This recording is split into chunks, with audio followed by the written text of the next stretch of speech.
Okay, pag-usapan natin 10 akala nyo bad foods, pero baka mabuti pala sa'yo. Okay? Basta sa moderate amounts, karamihan dito moderate amount. Minsan kasi mali na babasa natin, fake news tayo. So ito para alam natin at gaano karami. 10 yan tingnan natin kung pasado kayo. Number 1, nuts. Diba? Nuts and peanut butter. Marami nagsasabi ang peanut butter masama kasi mataba daw siya, mamantika, maalat. Actually, oo nga, may fat siya, mataas din siya sa calories. Pero peanut butter kasi gawa sa nuts eh. So, sa tamang amount, healthy siya. Like 1 tablespoon or ito, tingnan nyo, sa 2 tablespoon servings ng peanut butter, ang dami niyang protein. Gawa kasi siya sa nuts. 7 grams of protein, pampalakas. Marami siyang magnesium. Meron pa siyang phosphorus para sa buto. May zinc, mahalaga yung zinc. Immunity, protein synthesis sa cells. May niacin for digestion. May vitamin B6 para sa heart at immune system. Actually, pag sa ibang bansa, yung mga mahihirap, like sa Africa, yung mga malnourished na bata, binibigyan sila peanut butter. Ito pampataba. So, kung hindi ka naman mataba, kailangan mo ng energy, lalo na sa bata, okay ang peanut butter. Pili tayo na syempre mas healthy na peanut butter. Okay din po ang mani. Mani is very healthy. Protein source yan eh. Imbis na karne, ito yung maganda rin sa utak. Pero pag sa mani, wag lang masyado maalat at mamantika. Okay? So, sa tamang amounts, healthy ang peanut butter. Pili na lang na maganda yung di ganun katamis na preparation. Number 2, keso. May nagsasabi, masama ang keso, mataba din siya, hindi healthy. Actually, sa tamang amounts, maganda rin ang cheese. Okay? Ang keso kasi, gawa siya sa gatas, di ba? Ang gatas, tawag dyan, parang whole food eh. Complete food siya. Bakit complete food yung gatas o cheese? Kasi meron na siyang carbohydrates, meron na siyang fats, meron pa siyang protein. Kompleto na siya eh. Tsaka ang keso, mataas sa calcium. Kailangan natin calcium, di ba? Sa buto. Okay, may fats siya. Kailangan natin protina, pampalakas. May vitamin A, vitamin B12, may zinc. Bihira lang yung may zinc eh. Kaya ang zinc, kailangan niya ng semilya sa mga lalaki pag hindi makabuntis. So, zinc, phosphorus. So, whole food po siya. Meron din pag-aaral ang keso at gatas in general nakakatulong para makaiwas sa dental cavities. Okay? So, tamang konting keso na palaman, wala naman po masama. Lalo na kung hindi naman mataba. Number 3, chocolate, dark chocolate. Iisipin ng iba, syempre, chocolate, matamis, di ba? Masarap, bawal. Pero pag dark chocolate na siya, meron na siyang 70% cocoa. Medyo mapait na siya. So, nandito kasi yung benefit sa cocoa eh. Yung flavanols, kasi, di ba? Halaman din yan eh. Ang dark chocolate, maraming minerals. Iron, magnesium. Meron siyang good for the heart na flavanols. Malakas na antioxidant, pampakontrol ng blood pressure. Maganda rin sa diabetes. At yung antioxidant niya, ayon sa isang pag-aaral, kasing lakas na ng mga prutas na iba. Pero hindi ko sinabi kainin mo tong buong dark chocolate Ang recommended lang siguro mga 30 grams, ganun lang. O kung ganito yung bar, hindi yung buo po, isang slice lang, ganyan lang. Ayan. Isa, dalawa, pinakamarami. May calories, pero meron din benefit. Kaya sinasabi ko, good food din siya sa tamang amount. Number 4, kape. Di ba? O may tao, ayaw ng kape. Ako, hindi ako gano'ng uminom ng kape. Kape kasi, syempre, nakaka-palpitate. Yung iba, pinapawisan, tumataas yung blood pressure. Yung iba, hindi makatulog sa kape. Opo, may side effect siya. Pero kung black coffee lang, kung simpleng black coffee, hindi mo naman lalagyan ng maraming whipped cream o asukal, may pag-aaral, may tulong siya eh. Meron nga sa pag-aaral, pampahaba ng buhay. May pag-aaral pa, nakakabawas siya ng heart disease, diabetes, para sa utak. Diba? Pampatalas ng utak, Parkinson's, iwas konting cancer. Isang pag-aaral sa mga babae, nababawasan yung memory problem. Kasi napapasharpen niya yung memory. So, kung umiinom kayo ng kape, okay lang po. Diba? Kung hiyang kayo. Pero kung hindi naman, ay hindi ko rin kayo pipilitin uminom. Number 5, itlog. Ang itlog, iba-iba talaga yung mga kasabihan dito. Nung 1970s, 80s, itlog na daw pinakamasama noon dahil sa ma-cholesterol siya, masama, baka tumaas ang risk sa sakit sa puso. Ngayon, medyo nagbabago na yung pag-aaral. Hindi na siya ganun kasama. Okay? Hindi porke mataas ang cholesterol, bawal na kainin. Pag sa bata, maganda yung itlog. 1 egg in a day sa bata. Kahit sa may edad na wala namang sakit sa puso, 1 egg a day, napakaganda. Pang breakfast, pang energy, pang pabusog, hindi siya ganun kataas sa calories. Tsaka ang dami niyang mga nutrient na wala sa ibang pagkain. Example, meron siyang choline. Choline is parang acetylcholine, good for the brain yan. Okay, may protein, may healthy fats, at marami pa siya. Actually, may vitamin D din siya. So, konti lang itong mga pagkain na may choline, vitamin D. Kaya kung 1 egg a day, hindi naman masama. Wag lang siguro yung sobra dami. Tapos, mas maganda po, kung hard-boiled, mas okay ang hard-boiled. Pag soft-boiled kasi, minsan baka may salmonella, may bacteria. Lalo na kung nabababad yung itlog sa araw, nabibilad. Pritong itlog, pag naprito kasi mamantika na di ba? So, pwede rin naman siguro poached egg o hard-boiled. Okay? So, 1 egg a day, on the average, pwede. Pero, mas healthy pa rin yung egg white. Kung gusto nyo egg white lang, mas healthy pa rin. Yung egg yolk, konting ingat, pero kung 1 a day, pwede na. Number 6, marami nagsasabi masama ang patatas. Di ba? Nakuha niya yung bad name niya sa French fries. Siyempre, pag ginawa mo ng hiniwa-hiwa mo na yung patatas, ginawa mo ng French fries, 4 na corner, puro mantika, puro asin. So, salty na siya, tsaka high fat na siya, di ba? Pero kung patatas lang mismo, healthy siya. Okay? Patatas, di ba, lagi natin nilalagay sa nilaga, sa mechado, sa ulam. Pag sinama mo siya as sahog, healthy po siya. Kasi mataas siya sa protein, fiber, may vitamin C siya, at mataas siya sa potassium. Actually, parang highest siya. Konti lang yung pagkain mataas sa potassium, di ba? Prutas, mataas sa potassium. Pero ito, mataas siya sa potassium. Pag bumaba potassium, delikado, di ba?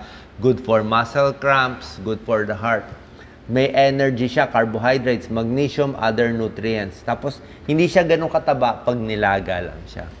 Ang iiwasan natin, syempre, pag ginawa ng French fries, pag nilagyan na ng baked potato na may bacon, may cream, may butter, kung ano na pinapatong, pag yung healthy, hahaluan mo ng hindi healthy, hindi na siya healthy. Diba? Tapos isa pa, yung benefits ng patatas nasa balat. So, kung minsan masasama yung balat, makakain yung balat, healthy. Parang sa apple. Sa apple, maganda rin yung balat. Number 7, avocado. May nagsasabi, avocado daw masama kasi mataba. High in fat. Oo. Actually, high in fat siya, pero good fats naman siya. Okay? Maganda yung fats ng avocado. Healthy monounsaturated fat. Pampababa ng bad cholesterol, maganda sa puso. Avocado, maganda, pampaganda ng skin, di ba? Mataas sa vitamins and minerals and potassium din. Marami din siyang fiber. Ang fiber niya, marami siyang fiber. Nakita niyo, very fibrous siya pag kinakain niyo. Maubos niyo isang avocado, half of your fiber needs. Fiber, maganda pampadumi, iwas sa colon cancer, at ibang pampababa din ng cholesterol. So, okay po mag-avocado. Ang problema lang, kung lalagyan mo ng maraming asukal at syrup, yun ang problema natin.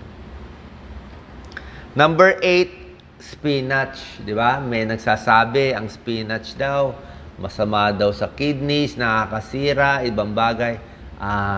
Hindi po tunay. Oo. May isang pag-aaral, nagsasabi lang, pag sobrang spinach, baka daw. Baka masama sa taong may kidney stone na may oxalate.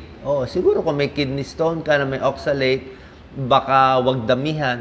Pero marami nagsasabi, ang problema doon sa study, kulang sa tubig yung tao. Pag maraming iinumin na tubig, okay lang eh, walang kaso. Tsaka may ibang pag-aaral, wala naman connection sa kidney stones eh. Okay? Tsaka basically, sa 99% ng tao, healthy ang spinach. Sobra siya nga siyang healthy eh. Kaya ginamit nga ni Popeye, di ba, pampalakas spinach eh. So, ang dark green leafy vegetables, very healthy for the skin, hair, sa bones. May iron. Pag anemic kayo, di ba? Anemic, mga babae, buntis, malakas ang regla, di ba? Imbis na uminom ng iron supplements, ito gulay lang eh. Ang daming Pilipino ang anemic. Dahil sa regla, kulang sa nutrition, di ba? So, iron, vitamins, minerals, maganda sa cholesterol, maganda sa diabetes, pampababa, kahit sa blood pressure, napakaganda ang gulay. Pati sa buto kasi may calcium din siya konti. And iron. So, provides many minerals na nakakatulong sa atin. So, napakaganda po.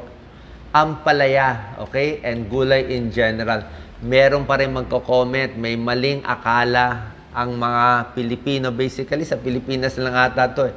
Bawal daw ang gulay, pampataas ng blood pressure. Mali. Ang gulay nga pampababa ng blood pressure eh, 'di ba? Ang pampataas yung mga fast foods, yung matataba, yung maalat, yung sobrang pagkain, mamantika, yun ang nakakabara sa ugat, sumisikip yung ugat, tumataas yung blood pressure, na stroke, na heart attack. Yun ang problema natin, obesity. Pero ang gulay, nakakatulong siya sa blood pressure. Ang maling akala ninyo nanggaling sa paniniwala na pag anemic ang isang tao, pag ito, maputla ang mata, maputla dito, kulang sa dugo, pinapakain ng gulay. Yung gulay, pinapadami niya yung pula ng dugo. Yung dugo mo, mas pinapapulan niya, mas may iron, mas nakaka-carry ng oxygen yung dugo mo para may lakas ka, 'di ba? Mas hindi ka anemic, yung kumbaga sa CBC, pinapataas niya yung hemoglobin, hematocrit mo. Yun ang pinapataas niya, yun ang maganda. Kaya nga mayroong mga iron supplement, may sangobion, may ferrous sulfate, yun ang pampataas ng dugo. Pero hindi siya nakaka-high blood. Ang blood pressure, iba naman yun. Yun ang lakas ng yun ang pressure eh. Yun ang pressure ng dugo. So, ibang-iba po yun. Pwede kang anemic, pero high blood ka. Oo. Meron din ganon. So, kung gusto nyo bumaba blood pressure nyo, ito. Gusto nyo gumanda yung dugo nyo, dumami ang pula sa dugo, ito rin yun. Okay? Yung pampataas ng blood pressure, maling paniniwala ng I think sa Pilipinas lang yon. Ampalaya, di ba? Di ba may mga Ampalaya Plus, Ampalaya Supplement, di ba? Napakaganda. At yung Ampalaya, pampababa ng blood sugar. May pag-aaral na po yan, di ba? Ginagamit to eh. Pampababa ng blood sugar. May isang pag-aaral, pag kumain ka na isang certain Ampalaya, para ka nang uminom ng metformin, glibenclamide, ganun kalakas siya. Para ka nang uminom ng 1 tablet. Diba? Sabayan mo pa ng okra, pampababa ng blood sugar. So, good for blood sugar, good for cholesterol, iwas cancer, 3 to 10% pampahaba ng buhay, fiber, iwas sa colon cancer. Lahat po, halos napakaganda talaga. Sabi ko, kulang lang tayo sa gulay. May prostate problem, kaedadin ko, gulay din. Bakit lumalaki ang prostate? Karne. Karne ang problema natin. Too much meat and processed foods. Kaya lumalaki prostate, hindi makaihi. Hirap na hirap ang mga lalaking 50 and above. Okay? Last, number 10, munggo. Meron na naman naninira sa munggo, bawal daw sa arthritis, pinapaviral. Hindi po tunay. Nagsalita na yung mga expert doctors, mga rheumatologists. Gumawa na nga sila ng libro eh. Ang libro nila title, Munggo Pwede sa Arthritis. Munggo pwede sa arthritis. Yung ordinary arthritis, lahat naman pwedeng kainin. Yung mga osteoarthritis, rheumatoid arthritis, hindi naman bawal ang gulay. Yung sinasabi nyong uric acid na gouty arthritis, ang pinakabawal sa gout, kung mataas uric acid nyo, check nyo muna kung mataas uric acid nyo, tsaka nyo lang masasabi na gout yun. Tapos naglalabasan yung mga bukol-bukol dito. Ang bawal sa gout, karne, bopis, laman loob, alak. Yan ang tatlong pampataas ng uric acid. Tsaka kulang sa tubig. Pero monggo mismo, hindi po bawal kung 1 cup. Very healthy nga ang monggo eh. Protein nga na, di ba? Imbis na karne, ito ang alternative protein natin eh. Antioxidants, maganda sa puso. Maganda for digestion, pampababa ng LDL, bad cholesterol. Good for blood pressure and blood sugar. So pag ito kakainin nyo, pampahaba talaga ng buhay. Huwag lang tayo maniniwala sa maling akala. Okay? So good food, ang mga dagdag lang tips, maganda sa utak, 'di ba? Nuts, fish, mga isda, avocados. Lastly, itong sinasabi ko, basically, meron tayong sinasabing mga good foods na gusto natin. Meron din mga bad foods. Pero basically, kung pa konti-konti naman, paminsan-minsan itong bad food, pwede naman. Hindi naman agad makakasama. Pero wag lang mas madalas. So, parang isang range yan eh. Mas madalas lang tayo dito sa good foods at bawasan natin dito para makaiwas sa sakit, lalo na pag tumatanda, biglang nagsusulputan ang prostate, cancer, at iba pang mga sakit. So, bago lumabas ng sakit, ito yung makakapigil sa kanila. Salamat po. Thank you.